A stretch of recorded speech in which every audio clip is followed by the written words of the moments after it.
Бисмилlah, алхамдулиллахи ва салату ва саламу расулилlah. Урматтуу бир тууган, бүгүн сиз менен биз сүйлөшө турган маселе өтө чоң жана биз аябай тыңдап маани берип түшүнө турган маселе.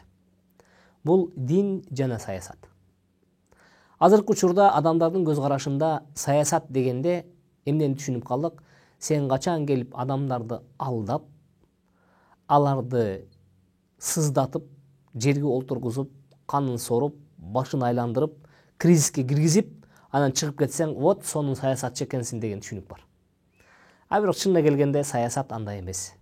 Саясат деген адамдарды туура багытта, келечектүү чекте алардын окат ашын дагы, укук милдетин дагы, алардын ортосундагы адеп ахлакты дагы, алардын дүнү ахиретин дагы ичине камтыган туура багытты биз саясат десек болот.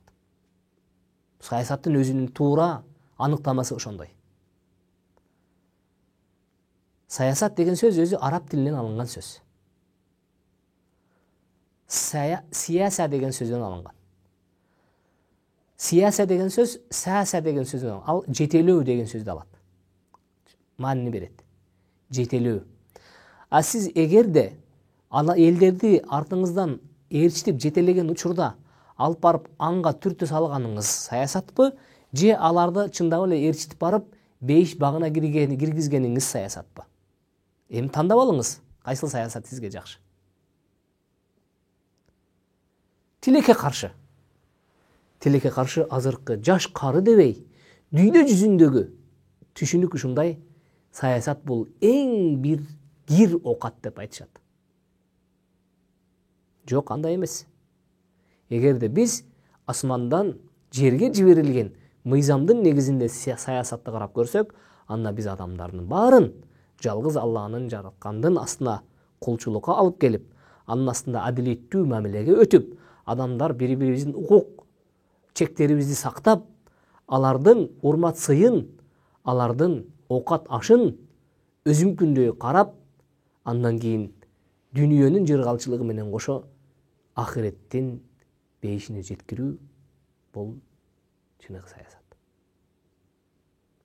Ал эми бул жашоодо кантип кайсыл саясатты тутканыбыз жакшы дегенде, биз Кудай Тааланын астындагы чыныгы кулчулуктун саясатын тутканыбыз жакшы. Эгерде адамдар көз карашын түздөп, пейилин оңдогон болсо, мына ошол эң жакшы саясат. Адамдар көз карашын оңдош керек. Пейилин түздөш керек. Мына ошол учурда жанагы жаман саясатчы дагы аргасы сиздин жетегиңизге келет. Мезгил келет. Адамдар ошондой жетекчини тандаганга өтөт. Мезгил келет. Адамдардын ошондой тандоосуна ылайыктуу адамдар чыгат. Себеби дегенде биздин арабызда биздин ата бабаларыбыз ошондой болуп жашап өтүшкөн. Алардын арасында татыктуусу хан болгон. Татыктуусун хан кылып көтөрүшкөн. Ал хан болгондон кийин ал татыктуу, адилеттүү өкүм жүргүзгөн. Анын аркасында адамдар бири-бирине кыйшак көзү менен карабастан, бири-бирине түз карап, түз саламга келип, түз сөз айтышкан.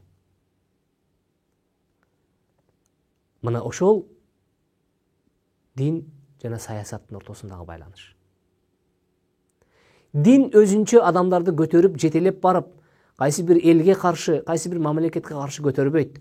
Болгону адамдар колдорунда турган, болгону дин адамдардын өздөрүнүн колунда турган укук милдеттерди гана таанытат. Аларга зарыл болгон адеп ахлакты үйрөтөт. Аларга зарыл болгон мамиленин, сабаттуулуктун деңгээлин таанытат. Эгерде